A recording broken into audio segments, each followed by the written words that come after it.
It's September 1937, and young Erwin Haber is turning 13 years old. He marks his birthday with the bar mitzvah, a Jewish coming-of-age tradition. Erwin reads from the Torah and recites prayers in Hebrew at his family's synagogue in Vienna, Austria. That winter, as a birthday gift, Erwin's parents take him on a ski trip, along with his little sister, Kitty. Still, at age 13, Erwin is a child with rounded cheeks. But soon he will be forced to navigate the world under Nazi occupation without his parents and help the rest of his family survive. From the U.S. Holocaust Memorial Museum, this is 12 Years That Shook the World. I'm Erwin Haber.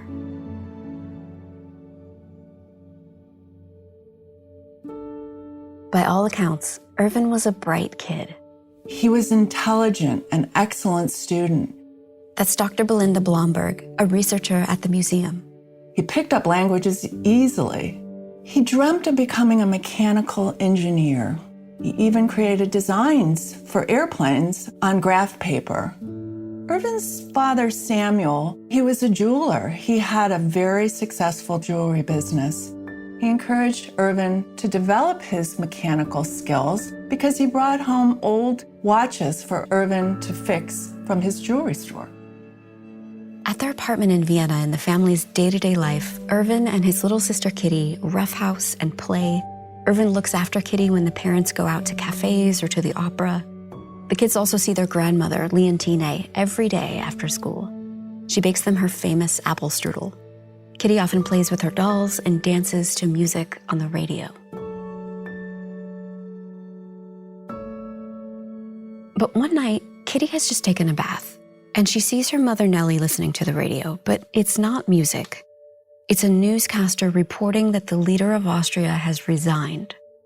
The next day is March 12th, 1938, and the Nazis cross the border from Germany into Austria and take over the country in an event known as the Anschluss.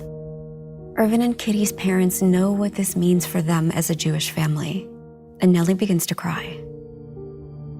See, by this point, the Nazis have been in power for 5 years across the border in Germany, and in that time, targeting Jews with their racist ideology, enacting anti-Jewish laws, and inflicting violence on Jews. So with the Nazis' takeover of Austria, they will immediately begin to persecute Austrian Jews. And within months, the situation takes another dark turn. It's November 10th, 1938. At 6:30 in the morning, Erwin's apartment superintendent was directed by 7 Austrian Nazis to open the doors of all the Jews living in the building. Erwin answered, and the men charged in and began to beat his father. The officers instruct the Jewish men to assemble outside. The men are arrested, including Erwin's father, Samuel. Across Germany and Austria, Nazi officers, local police, and some non-Jewish neighbors launch violent attacks on Jews. They arrest Jews, set fire to synagogues, and destroy Jewish-owned property, smashing bricks into windows late into the night. It would become known as Kristallnacht, the night of broken glass.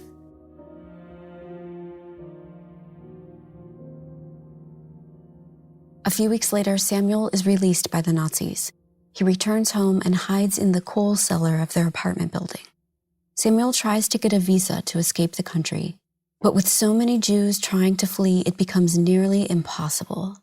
So Samuel hires a smuggler and escapes to Belgium illegally. Once he makes it safely over the border, Nellie turns her focus to Erwin and Kitty. She wants to get the children to Belgium to her husband as quickly as possible, so she sends them alone on a train. This particular train was part of a rescue effort to get kids out of Nazi-occupied territories. So Nellie packs their bags with clean clothes and a box of cookies. Erwin and Kitty say goodbye to their mother and board the train to Belgium. On the train, Kitty gets upset. She tells Erwin she misses her mother and grandmother. She's also sad that she couldn't bring her favorite doll. She starts crying, and Erwin tries to cheer her up. He takes Kitty to another train car where other children are singing and playing. This picks up Kitty's spirits, and soon Erwin and Kitty arrive safely and meet their father in Belgium. But back in Austria, Erwin's mother Nellie and grandmother Leontine are still living under the Nazi regime. they too cannot obtain visas. So they decide to escape illegally to be with their family. Nellie hires a smuggler to cross the border just like Samuel had done. But now it's a much more dangerous time to cross the border because so many Jews are fleeing and control of the border has tightened. But Nellie's really willing to take the risk and was so anxious to be reunited with her husband and children again. Nellie writes to Samuel and says, "Hopefully it is all worthwhile." And in March of 1939, Nellie and Leontine make their way towards the Belgian border. Nellie and her mother climb into the smuggler's car with two other strangers. At the border, the Dutch-Belgian border police try to stop the car as they're crossing, but the smuggler kept driving through the checkpoint, and the border guards shot at the passengers. Nellie was hit by a bullet, and she was killed. Just hours after Nellie's death, the smuggler leaves her body in the stairwell of the family's apartment in Belgium. Leontine has to climb the stairs to tell Samuel what happened. After his mother's funeral at the age of 14, Erwin must learn to go on. He tries to resume some semblance of normal life in Belgium. Sometimes he goes swimming, sees a movie, or hangs out in a cafe. Most of the time, he focuses on his education and pours his heart into his schoolwork. Leontine comes over each day to cook and help with the household. And for now, despite their grief, the family is safe from the Nazi reign of terror.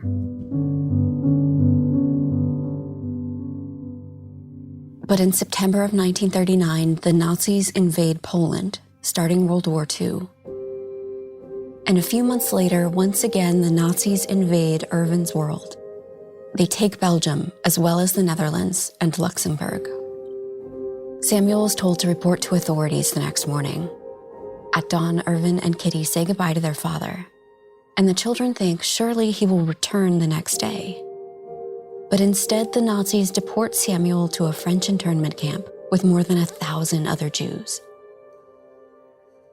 But now at age 15, with his mother passed and his father deported, Erwin tries to make sense of his world on his own. He hears adults talking about life under Nazi occupation. In a letter to his cousin, Erwin says how it's all so hard to understand. He wonders, what do Nazi laws mean for him? What will the war bring? And what does his future hold? Despite the uncertainty, Erwin continues to look after Kitty and keep her spirits up. He finds time to play hide and seek with her. Their grandmother, Leontine, moves in to watch over them. For several months, Samuel is detained in the French internment camp until one day during a massive flood, he manages to escape, but instead of going to meet his children in Belgium, he decides to stay in France.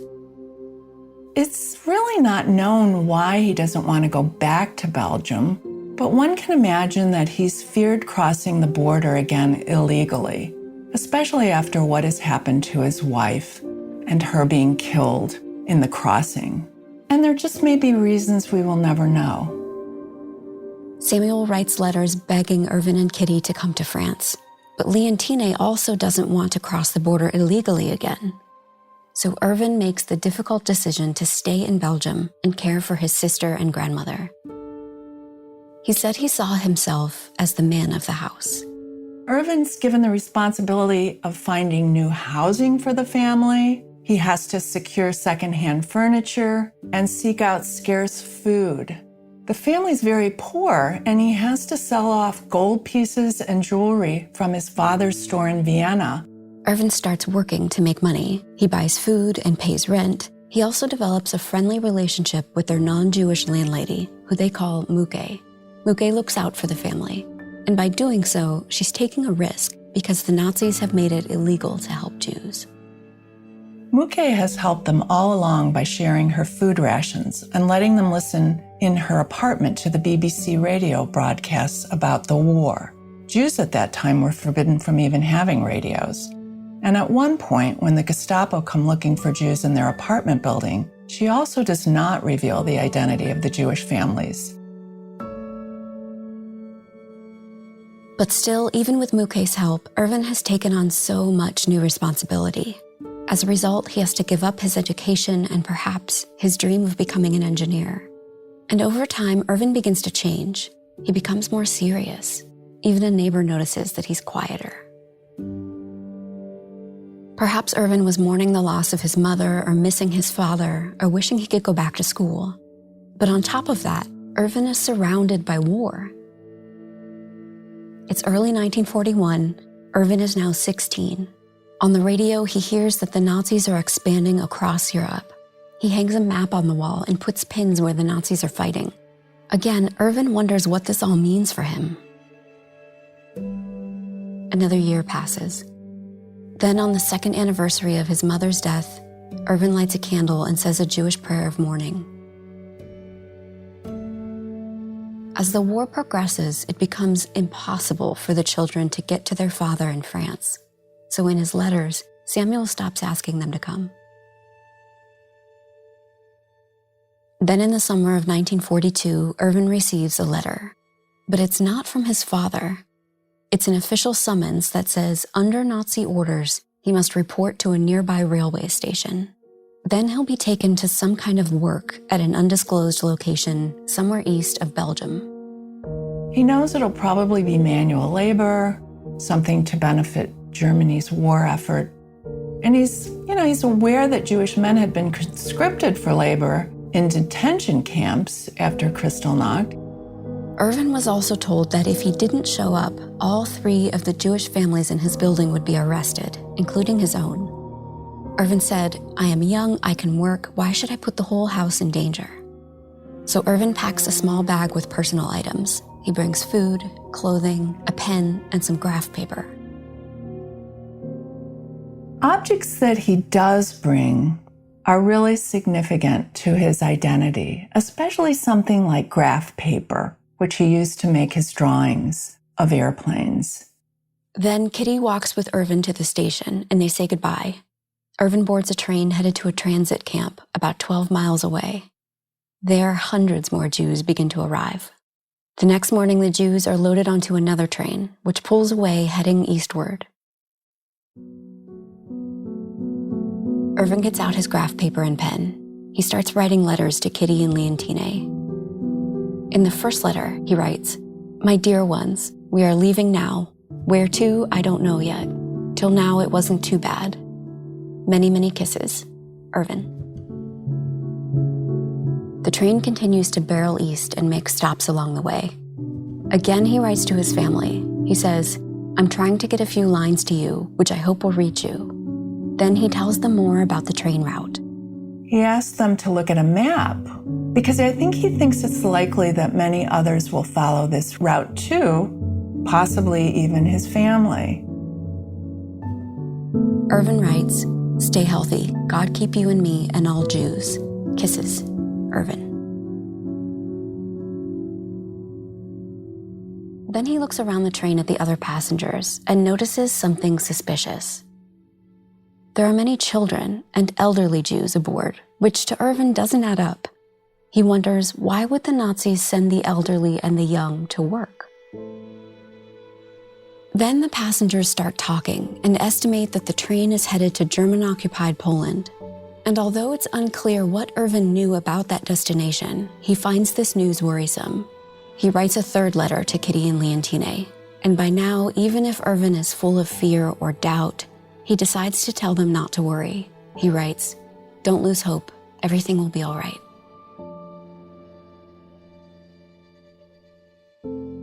He takes his letters and ties them together in a bundle, along with the letters from other passengers to their loved ones.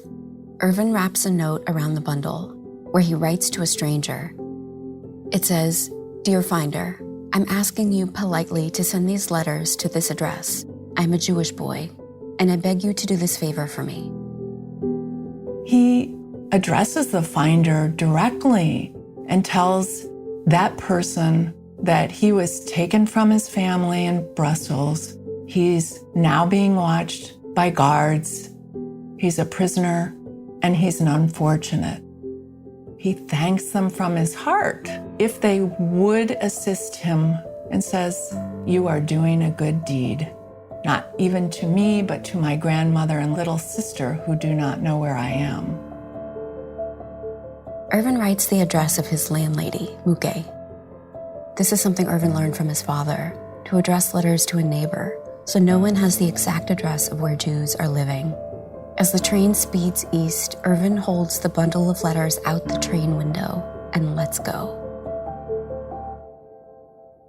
The letters tumble away into the open landscape. Then the train rolls to a stop in German-occupied Poland. Erwin steps off into the countryside at a place he had likely never heard of, a place called Auschwitz. Erwin finds himself on a ramp, lined up with the 1,000 other Jews from his train. What Erwin doesn't know is that just months prior, Auschwitz became one of the Nazis' killing centers in German-occupied Poland. And here the Nazis had begun murdering Jews in gas chambers. He waits in line as Nazi officers decide who will be sent to forced labor and who will be sent to their death in the gas chambers. He was chosen for labor in the camp. This is likely because he was 17 and a young man who no doubt looked able to work hard labor. Age was kind of the principal criteria for selection of work or the gas chamber. Children below 16 years of age and the elderly were sent to die. So when Erwin was on the train thinking it was odd that children and the elderly were being sent to work, he was right. See, the Nazis employed many tactics of deception in their plan to annihilate European Jews. So the Nazis' invitation for Erwin to bring his personal belongings was their way of creating a false sense of security. The Nazis' promise of work and their vague information on the train's true destination, it was all a cover to maintain order among Jews and other victims, while the Nazis committed mass murder. And most of the Jews at this time believed that they're not headed to their deaths, and perhaps may even return to Belgium someday. But that was not the case. Shortly after his arrival, Erwin began forced labor in Auschwitz. Nazi records from the camp indicate that Erwin died only 37 days later, on September 10, 1942. On his death record, the Nazis declared his cause of death to be heart failure. Once Erwin began hard labor at Auschwitz, he probably suffered from too little food, being worked to exhaustion, and he could have even been worked to heart failure or heart attack. Exhaustion to the point of collapsing in the type of labor that was done at Auschwitz was common. He also could have contracted typhus or cholera, which we know were rampant in the camp. Back in Belgium, Kitty and Leontine await word from Erwin. Then one day, Kitty's landlady receives Erwin's bundle of letters. She turns it over to Kitty. Inside are Erwin's 3 letters, telling Kitty of his destination to German-occupied Poland, asking them not to worry, and expressing his love. But what Kitty didn't know is that as she read, Erwin was likely already gone. And these were Erwin's last words to his family. Kitty later said she imagined a farmer had found Erwin's letters somewhere in the countryside. She estimated the person read Erwin's plea and dropped the letters in the mail. One can only speculate whether or not the finder understood the significance of the letters, or if they knew that the Nazis were murdering Jews. All along, the Nazis had taken many steps to conceal their deportations and killing operations from the public. But they had also committed murder against Jews in plain sight. It's hard to know how much the non-Jewish population knew about Jews being deported, and especially the destination that the trains were headed in 1942. They may have witnessed acts of persecution of Jews prior to 42, or even heard news about Jews being sent to labor camps. And some non-Jews at this point in time were disapproving of this terribly inhumane treatment that they witnessed. And they tried to help Jews in greater or lesser ways. The local population knew that, assisting Jews in hiding or in any way could be punishable by the Nazis. And I'm wondering if someone who found Erwin's letters made essentially an unselfish decision to take a risk to help him to get these last messages to loved ones by mailing those letters. Erwin's letters are not the only letters thrown from Nazi deportation trains. While dozens of these letters have been recovered, it's unknown how many were swept into the wind and never found. Or in some cases, perhaps the letters were discovered, although not mailed. But the fact that the world has these letters today does tell us one thing, that the finders of the letters had some measure of choice, some amount of agency to help Jews. And although mailing a letter would not have stopped the killing, perhaps the gesture was the last bit of humanity shown to the Jewish victim, even if they never knew. Erwin wrote his last letters, having never become an adult.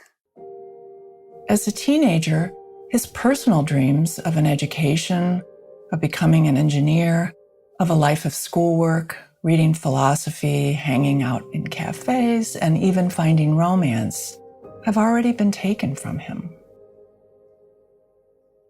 At the time of Erwin's death, his father Samuel was living in hiding with other Jews at a monastery in France. But just a few months later, in November of 1942, Kitty gets a letter from Samuel.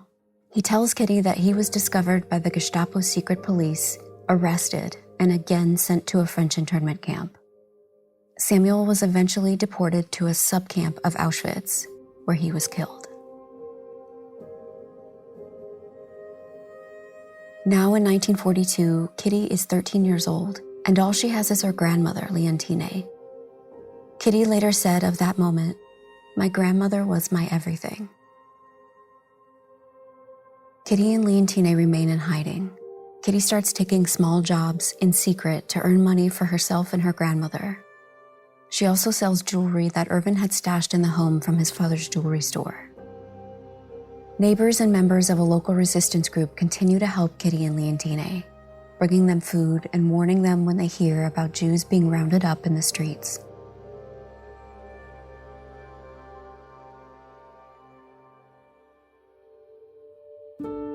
Kitty and Leontine survived in hiding in Belgium until Allied soldiers liberated their country in September of 1944. Only after liberation did Kitty learn that her brother Erwin was murdered shortly after his arrival in Auschwitz. Kitty had forwarded the other letters from Erwin's bundle to the families, but very few people on that transport had survived. Later in life, Kitty reflected on Erwin. In her memory, he was very much a big brother. She said, "He always beat me up. Sometimes we played together, but he always won. He was a lovely boy." Then she said, "I always had hoped that my brother would come back because he was so smart and so handy.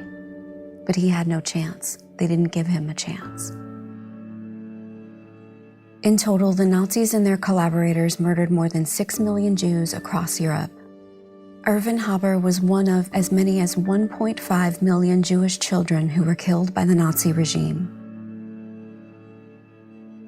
Kitty later emigrated to Buenos Aires. She saved Erwin's final letters and donated them to the museum in 1991. She shared her family's story in an oral testimony with the USC Shoah Foundation, the Institute for Visual History and Education. Kitty passed away in New York in 2016. From the U.S. Holocaust Memorial Museum, this is 12 Years That Shook the World. I'm Erwin Haber. Joining us was Dr. Belinda Blomberg, a researcher at the museum. Our story is informed by the work of historian Cyril Rubin. We offer a special thank you to Jaap van Opstel for assistance with translation. Our show is produced by myself. Our stories are researched by Meredith Guay. This podcast is funded in part by support from Crown Family Philanthropies and from the Joyce and Irving Goldman Family Foundation. Listeners, we want to hear from you. Tell us what you think of the episode.